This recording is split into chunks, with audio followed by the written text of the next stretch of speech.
Hello everyone, welcome to DSP online study. हम लोगों ने प्रीवियस क्लास में केमिकल रिएक्शन एंड इक्वेशन पढ़ रहा था, जिसमें हम लोगों ने पार्ट 1 में देखा था कि रासायनिक अभिक्रिया किसे कहते हैं। यानी कि नए पदार्थ के साथ नए गुणों का निर्माण होता है तो उसे क्या बोलते हैं, रासायनिक अभिक्रिया। फिर इसके बाद हम लोगों ने देखा था अभिकारक किसे कहते हैं, फिर इसके बाद देखा था प्रतिफल किसे कहते हैं। फिर इसके बाद हम लोगों ने पढ़ा था टाइप्स ऑफ केमिकल रिएक्शन, रासायनिक अभिक्रिया के प्रकार।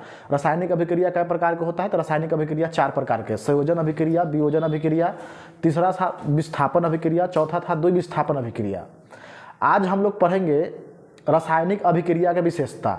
अच्छा, रासायनिक अभिक्रिया के विशेषता क्या होता है? तो पहला विशेषता है कि रासायनिक अभिक्रिया जो है गैस का उत्पत्ति करता है। किसका उत्पत्ति करता है? गैस का। दूसरा क्या है? तो अवक्षेपण का निर्माण करता है। तीसरा क्या है? तो तीसरा है कि रासायनिक अभिक्रिया जो है रंग में परिवर्तन करता है। आइए हम लोग देखते हैं, एग्जाम्पल के थ्रू हम लोग समझते हैं। आइए यहाँ पे देखिए,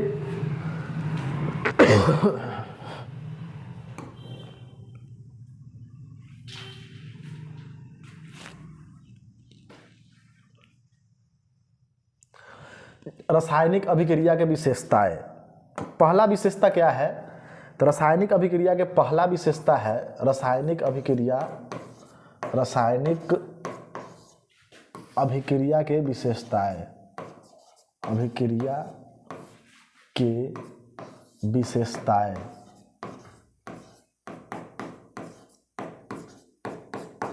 कैरेक्टरिस्टिक्स ऑफ केमिकल रिएक्शन। पहला विशेषता हम क्या बताएं? तो पहला है गैस के उत्पत्ति करना। गैस के उत्पत्ति करना। क्या करना? गैस के उत्पत्ति करना। दूसरा क्या है? तो दूसरा है अवक्षेपण का निर्माण करना, फॉर्मेशन ऑफ प्रेसिपिटेट। अवक्षेपण का निर्माण करना। क्या है? अवक्षेपण का निर्माण करना। तीसरा क्या है? तीसरा है रंग में परिवर्तन करना। तीसरा क्या है? रंग में परिवर्तन करना। रंग में परिवर्तन करना। रंग में परिवर्तन करना। पहला क्या बताए? पहला बताए हम कि गैस की उत्पत्ति करना। दूसरा क्या? अवक्षेपण का निर्माण करना। तीसरा रंग में परिवर्तन करना। अब हम लोग देखते हैं गैस में उत्पत्ति कैसे होता है, इसको एग्जाम्पल के थ्रू समझते हैं। तो देखिए, जब जिंक को सल्फ्यूरिक अम्ल के साथ मिलाएंगे, H2SO4 सल्फ्यूरिक अम्ल का सूत्र होता है। जिंक के क्या होगा? ZnH2SO4 माने सल्फ्यूरिक अम्ल। जब इसको मिलाएंगे तो क्या बना देगा? Zinc sulphate ZnSO4 plus hydrogen gas का निर्माण कर देगा। किसका उत्पत्ति कर देगा? हाइड्रोजन गैस का। उसी प्रकार कॉपर को मिलाएंगे सल्फ्यूरिक अम्ल के साथ, H2SO4 के साथ, तो किसका निर्माण कर देगा? कॉपर सल्फेट का। किसका निर्माण करेगा? कॉपर सल्फेट का, और हाइड्रोजन गैस का उत्पत्ति करेगा। इसके बाद देखिए, पहला प्रूव हुआ गैस की उत्पत्ति करना। तो देखिए यहाँ पे हाइड्रोजन गैस की उत्पत्ति हो रहा है कि नहीं? गैस की उत्पत्ति हो रहा है। हाइड्रोजन क्या है? गैस है। तो क्या हो रहा है? यहाँ पे हाइड्रोजन गैस की उत्पत्ति हो रहा है। दूसरा हम लोग देखते हैं, तो पहला बात प्रूव हो गया। दूसरा है अवक्षेपण का निर्माण करना।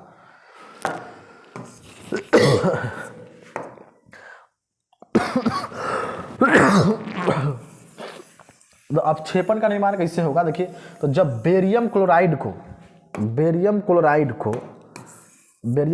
यानी BaCl2 बेरियम क्लोराइड को सोडियम सल्फेट के साथ मिलाते हैं, Na2SO4 के साथ मिलाते हैं, तब बेरियम सल्फेट का निर्माण करता है। किसका निर्माण करता है? बेरियम सल्फेट और सोडियम कार्बोनेट का। बेरियम सल्फेट जैसे में देखिए, जैसे अवक्षेपण किसको बोलेंगे? जैसे देखिए, दूध को जब औंटते हैं हम लोग, गर्म करते हैं, तो जो यहाँ पे जो छाली टाइप को जो लगा हुआ रहता है, उसी को क्या बोलते हैं? अवक्षेपण। क्या बोलेंगे उसको? अवक्षेपण बोलेंगे। तो इसी जब बेरियम क्लोराइड को सोडियम सल्फेट के साथ अभिक्रिया कराएंगे तो क्या बनाएगा? बेरियम सल्फेट और सोडियम कार्बोनेट, और यहाँ पे अवक्षेपण का निर्माण हो जाएगा। किसका निर्माण हो जाएगा? अवक्षेपण का निर्माण हो जाएगा। इसके बाद आगे हम लोग देखते हैं रंग में परिवर्तन।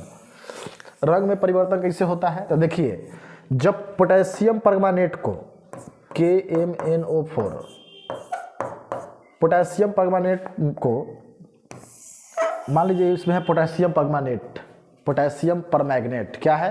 KMnO4। पोटेशियम परमैंगनेट कैसा रंग का होता है? तो ये होता है बैगनी रंग का। जब इसमें नींबू का रस निचोड़ेंगे, इसमें क्या रखेंगे? नींबू का रस रखेंगे, निचोड़ेंगे, तो इसका बैगनी रंग जो है क्या होगा? धीरे धीरे गायब होने लगेगा। क्या होने लगेगा? बैंगनी रंग जो है क्या होगा? गायब होने लगेगा। तो इससे क्या पता लग रहा है इसमें कि इसमें रासायनिक अभिक्रिया में रंग का परिवर्तन होता है। तो तीनों बात इससे सिद्ध हो गया। पहला क्या है, गैस की उत्पत्ति करना, दूसरा काम क्या है, अवक्षेपण का निर्माण करना, तीसरा क्या है, अपक्षेपण का निर्माण करना, और तीसरा क्या है, रंग में परिवर्तन करना। अब इसके बाद हम लोग आगे नेक्स्ट देखते हैं ऑक्सीडेशन, माने कि ऑक्सीकरण अभिक्रिया। कौन सी अभिक्रिया, ऑक्सीकरण अभिक्रिया। ऑक्सीकरण अभिक्रिया किसको बोलते हैं, तो जिस अभिक्रिया में, ऑक्सीकरण अभिक्रिया वह प्रक्रिया है जिसमें ऑक्सीजन का वृद्धि और हाइड्रोजन का कमी हो। क्या हो, ऑक्सीजन का वृद्धि और हाइड्रोजन का कमी हो, उसको क्या बोलेंगे, ऑक्सीडेशन रिएक्शन, ऑक्सीकरण अभिक्रिया। क्या बोलेंगे उसको, ऑक्सीकरण अभिक्रिया। The process in which the addition of oxygen and removal of hydrogen is called oxidation reaction. उसको क्या बोलेंगे, ऑक्सीडेशन रिएक्शन। आइए एग्जाम्पल के थ्रू इसको समझते हैं। पहला है ऑक्सीडेशन। ऑक्सीडेशन माने कि ऑक्सीकरण अभिक्रिया। 2 नंबर में सब्जेक्टिव में पूछता है, एग्जाम में कई बार पूछ चुका है। ऑक्सीकरण अभिक्रिया, ऑक्सीकरण, ऑक्सीकरण क्या है, तो ऑक्सीकरण वह प्रक्रिया है जिसमें O2 का क्या होता है, वृद्धि, माने कि ऑक्सीजन का वृद्धि, हाइड्रोजन का क्या होता है, हाइड्रोजन का निष्कासन होता है, कमी होता है। क्या होता है, कमी होता है। उसको क्या बोलते हैं उसको बोलते हैं ऑक्सीकरण अभिक्रिया। जैसे में देखिए, कार्बन को ऑक्सीजन के साथ मिलाएंगे तो क्या होगा, क्या बनेगा, कार्बन डाइऑक्साइड। यहाँ पे देखिए, यहाँ पे किसका वृद्धि हुआ, तो यहाँ पे ऑक्सीजन का वृद्धि हुआ। किसका वृद्धि हुआ, ऑक्सीजन का वृद्धि, और हाइड्रोजन का क्या हुआ, कमी हुआ। तो इसको बोलेंगे ऑक्सीकरण अभिक्रिया। क्या बोलेंगे उसको, ऑक्सीकरण अभिक्रिया। फिर इसके बाद दूसरे एग्जाम्पल दिखते हैं। दूसरा है सल्फर को जब ऑक्सीजन के साथ मिलाएंगे तो क्या बनाएगा, SO2, सल्फर डाइऑक्साइड। यहाँ पे क्या हुआ, तो यहाँ पे ऑक्सीजन का वृद्धि हुआ, O2 का क्या हुआ, वृद्धि हुआ। तो अगर डिफिनीशन में पूछा जाए कि ऑक्सीकरण अभिक्रिया किसे बोलते हैं, तो वह ऑक्सीकरण वह प्रक्रिया है जिसमें ऑक्सीजन का वृद्धि और हाइड्रोजन का कमी हो, उसको क्या बोलेंगे, ऑक्सीकरण अभिक्रिया। अब आगे हम लोग देखते हैं रिडक्शन, मतलब अपकरण अभिक्रिया। तो अपकरण अभिक्रिया किसको बोलते हैं, तो इसमें जस्ट इसके उल्टा है। इसमें हाइड्रोजन की वृद्धि और ऑक्सीजन की क्या होगा, कमी होगा, उसको बोलते हैं अपकरण अभिक्रिया। इसको भी एग्जाम्पल के थ्रू समझते हैं। यहाँ पे देखिए अपकरण अभिक्रिया, इसको बोलते हैं रिडक्शन। ये भी एग्जाम में कई बार रिपीट हो चुका है। सीधा इसका डेफिनेशन सिंपल भाषा में लिखिए कि रिडक्शन क्या है, तो यह वह प्रक्रिया है जिसमें O2 की कमी, माने कि ऑक्सीजन की कमी और हाइड्रोजन की क्या होता है, वृद्धि होता है। हाइड्रोजन की वृद्धि, उसी को क्या बोलेंगे उसको बोलते हैं अपकरण अभिक्रिया। यानी कि कहने का मतलब क्या है, the process in which edition of hydrogen and removal of oxygen is called reduction. क्या बोलेंगे उसको, रिडक्शन। एग्जाम्पल के थ्रू समझते हैं। H2 को अगर O2 के साथ मिलाते हैं क्या बना देगा, H2O। यहाँ पे देखिए क्या चीज़ का वृद्धि हुआ, H2 का वृद्धि हुआ, माने हाइड्रोजन का वृद्धि हुआ। तो कौन सा अभिक्रिया हुआ, ये हुआ अपकरण अभिक्रिया। कौन सा अभिक्रिया, अपकरण अभिक्रिया। अब आगे हम लोग देखते हैं रिडॉक्स रिएक्शन। कौन सा reaction, redox reaction. Redox reaction किसको बोलते हैं, तो रिडॉक्स रिएक्शन जो है वह प्रक्रिया जिसमें ऑक्सीकरण और अपकरण दोनों होता है, यानी कि हाइड्रोजन का भी वृद्धि होगा और ऑक्सीजन का भी वृद्धि होता है, तो उसको बोलते हैं रिडॉक्स अभिक्रिया। क्या बोलते हैं उसको, रिडॉक्स अभिक्रिया। आगे देखिए एग्जाम्पल के थ्रू हम लोग देखते हैं। जैसे में देखिए रिडॉक्स अभिक्रिया, रिडॉक्स अभिक्रिया।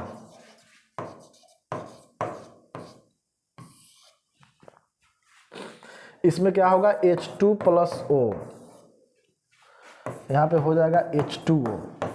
यहाँ पर ध्यान दीजिए, यहाँ पे किसका वृद्धि हुआ, यहाँ पे हाइड्रोजन का वृद्धि हुआ, हाइड्रोजन का वृद्धि। यहाँ पे देखिए, यहाँ पे किसका वृद्धि हुआ, यहाँ पे ऑक्सीजन का वृद्धि हुआ। जैसा है वैसा ही रह गया, तो इसको क्या बोलेंगे, इसको बोलते हैं रिडॉक्स अभिक्रिया। क्या बोलते हैं इसको, रिडॉक्स अभिक्रिया। अगर पूछे डेफिनेशन इसका कि रिडॉक्स अभिक्रिया किसे बोलते हैं, तो रिडॉक्स अभिक्रिया वह प्रक्रिया होता है जिसमें ऑक्सीकरण एवं अपकरण दोनों होता है, उसको क्या बोलते हैं, रिडॉक्स अभिक्रिया। जैसे में H2O। आगे फिर हम देखते हैं, आगे है सांचरण, जिसको इंग्लिश में बोलता है कोरिजन। तो धातु को लंबे समय तक हवा में या खुली जगह पर छोड़ देने से, चाहे जल लगने से, जल पड़ने से धातु के सतह जो होता है धीरे धीरे मलिन हो जाता है, यानी कि नष्ट हो जाता है। तो उसी को बोलते हैं सांक्षरण। क्या बोलते हैं उसको? सांक्षरण। सांक्षरण किसे बोलेंगे? इसको इंग्लिश में बोलते हैं कोरिजन। सांक्षरण, कोरिजन।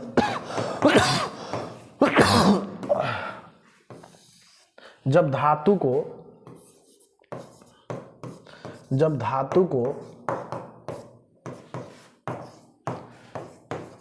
खुली हवा या जल में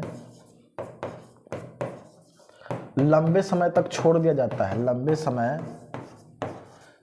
तक छोड़ दिया जाता है तो उसका सतह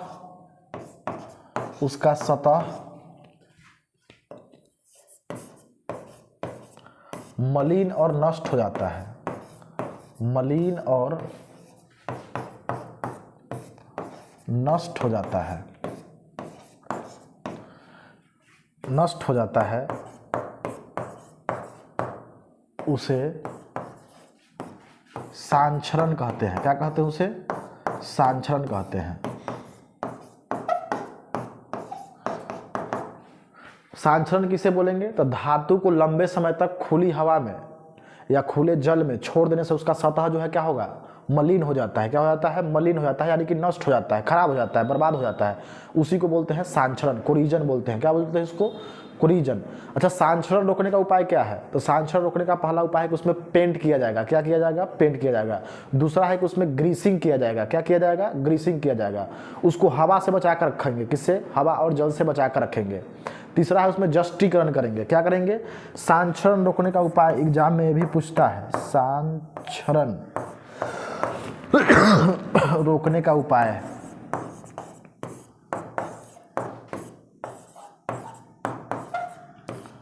पहला उपाय क्या है सांक्षरण रोकने का? तो पहला है पेंट करके। दूसरा क्या है?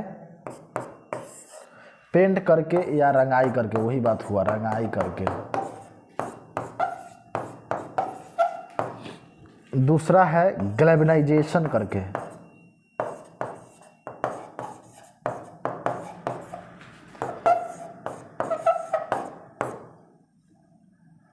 तीसरा है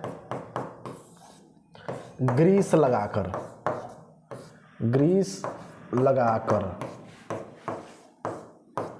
इसके बाद हम लोग नेक्स्ट देखते हैं। इसके बाद है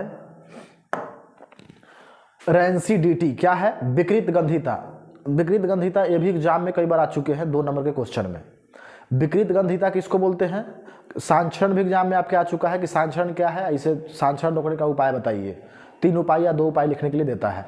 अब विकृत गंधिता क्या है, ये भी एग्जाम में कई बार पूछ चुका है। तब विकृत गंधिता किसको बोलेंगे? जैसे मान लीजिए कोई भी तेलीय भोजन है, वसा युक्त भोजन चाहे तेलीय भोजन को लंबे समय तक खुला में छोड़ने पर उसका जो सुगंध और दुर्गंध दोनों जो होता है क्या होता है, और स्वाद जो है उसका खराब होने लगता है। क्या होने लगता है?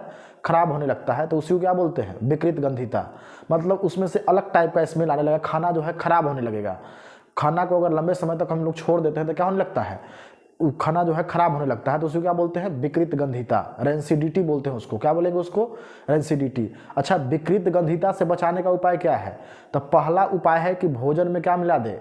एक टैबलेट होता है एंटीऑक्सीडेंट, जो मार्केट में मिलता है, एंटीऑक्सीडेंट नामक टैबलेट उसमें रख दे, तो उससे क्या होगा? भोजन जो है खराब नहीं होगा। दूसरा उपाय है कि भोजन को रेफ्रिजरेटर या फ्रिज में रखकर भोजन को बचाया जा सकता है। तीसरा है कि वायु विरुद्ध बर्तन, जो हवा रोकने वाला बर्तन होता है, मोटा मोटा बर्तन होता है, उससे क्या किया जा सकता है?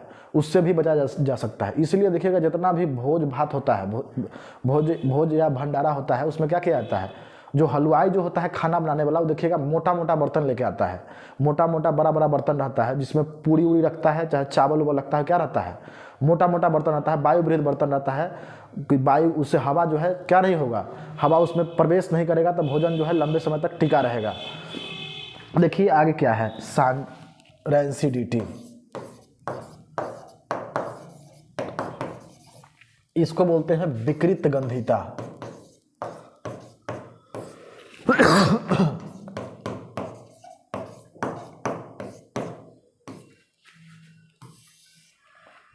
लिखेंगे वसायुक्त भोजन,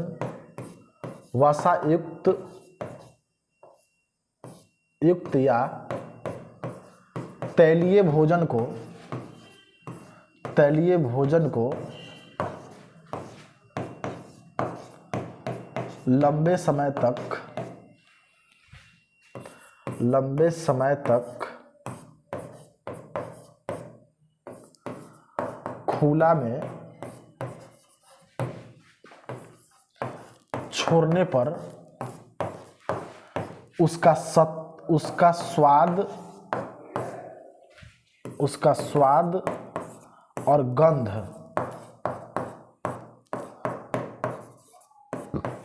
बदल जाता है। टेस्ट और स्मेल दोनों क्या होगा, बदल जाता है। उसे ही विकृत गंधिता कहते हैं।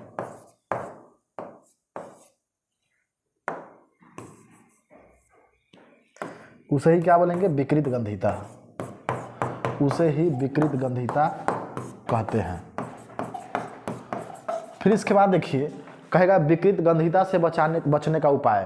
तो पहला उपाय क्या है, बचाने का उपाय।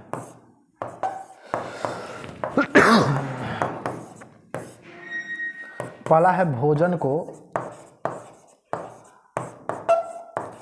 रेफ्रिजरेटर या फ्रीज में रखकर।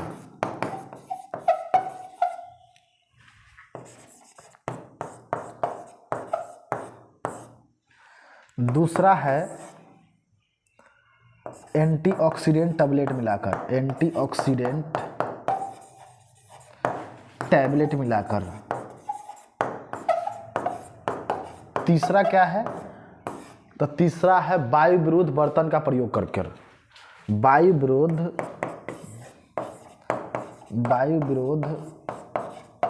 बर्तन का